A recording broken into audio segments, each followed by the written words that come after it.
bihi tatimmus shalihat wa tarfa'ud darajat wa asyhadu an la ilaha illallah wahdahu la syarika lah wa asyhadu anna Muhammadan abduhu wa rasuluh alladzi la nabiyya ba'dahu amma ba'du.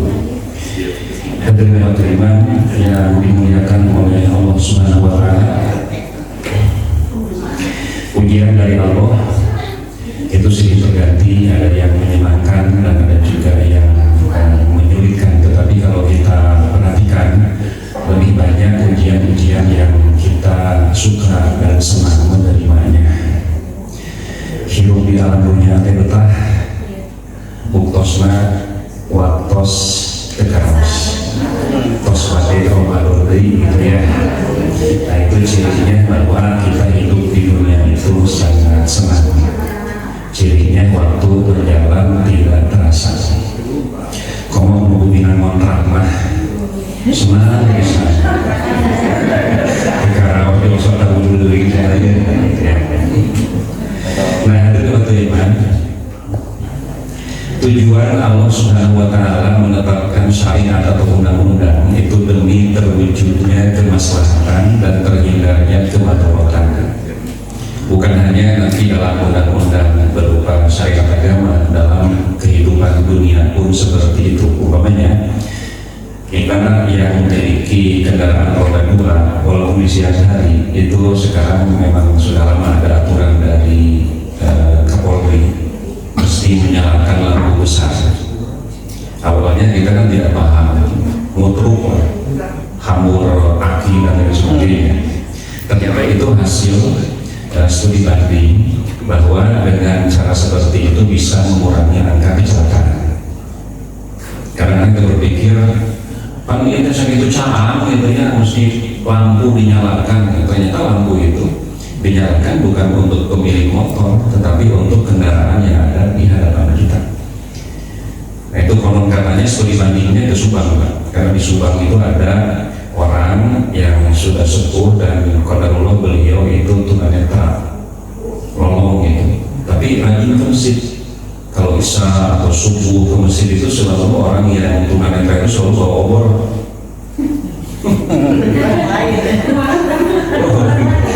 Segitu lolong ya obor gitu. Bahasa anak abah depan lolong, nah ternyata obor. Iya mas anak obor lain gerak abah, gerak hujan di berkata. Ya seperti itulah gambaran sederhana. Jadi tidak perlu studi banding ke luar negeri, cukup ke Subang saja. Nah hadirin wa hadirat, ada ilustrasi sederhana saja. Ada seorang laki-laki suami gitu ya.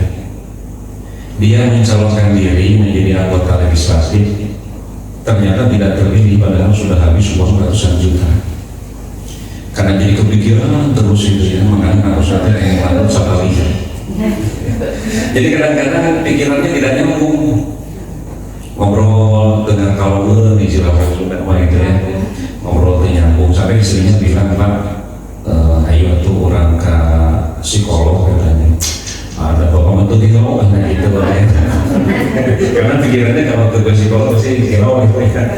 Bukan Pak, bukan bapak itu gila, tapi coba konsultasi barangkali nanti psikolog bisa memberi jalan keluar gitu ya. Akhirnya mau juga si suami ini berangkatlah sama istrinya sampai berjumpa dengan psikolog itu. Kata psikolog itu, silakan Pak, silakan Bapak bicara, keluarkan semua unek-unek yang mengganjal di hati Bapak. Mau coba apa sih Bapak teh? Ditipu dia lama segala macam gitu ya. Jadi sebenarnya yang sukses itu kan tim ya, yang sukses itu tim. Kalau calegnya bisa kalah bisa menang, tapi kalau tim itu selalu sukses. Mau kalah mau menang, jagoannya itu tetap dia sukses. Maka disebut juga tim sukses.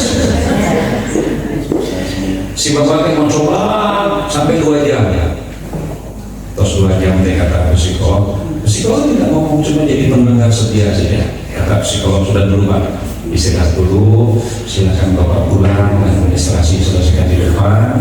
Nah, nanti kalau Bapak punya waktu luang silakan minggu depan pada hari dan waktu yang sama silakan untuk datang lagi.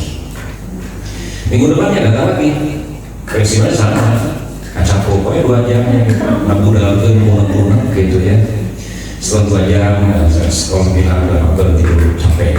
Udah bapak pulang, nanti administrasi bereskan di depan, minggu depan dalam waktu yang hari yang sama yang sudah datang. Nah, kedatangan ketiga itu ternyata si bapak ini berbicara 1/4 jam dan sekarang dia yang minta berhenti. Cukup katanya, sudah plong. Ya sudah, kalau begitu alhamdulillah. Kalau sudah plong alhamdulillah, silakan bapak pulang, administrasi di depan, administrasi bayar. Nah tapi kalau lain kali bapak memiliki masalah, jangan datang ke saya, kata psikolog itu. Karena datang ke saya itu 1 bayar, 2 jauh, yang ketiga belum tentu saya bisa memegang rahasia bapak. Bisa saja kita sampaikan kepada orang lain walaupun nama dirahasiakan, tapi setidaknya jadi contoh. Kalau bapak punya masalah, silakan bangun di sepertiga akhir malam. Silakan mengeluh mengadu kepada Allah. Allah itu maha dekat, tidak pernah meminta bayaran, dan dijamin bisa memegang rahasia bapak. Nah, ini gambaran sederhana bapak dan ibu bahwa syariat yang Allah tetapkan kaitan dalam kasus ini dengan sholat itu bukan untuk membebani kita.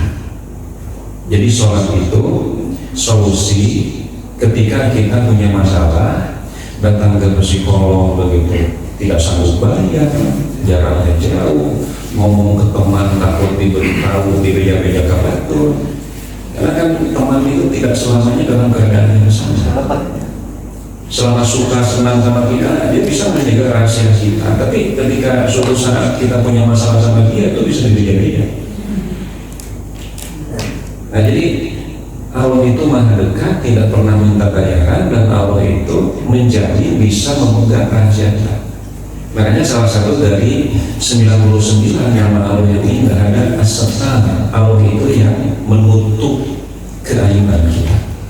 Oleh karenanya kalau ada orang yang memuji kita, sebenarnya belum tentu kita layak berhak dipuji. Kenapa orang memuji kita? Karena Allah menutupi keaiban kita.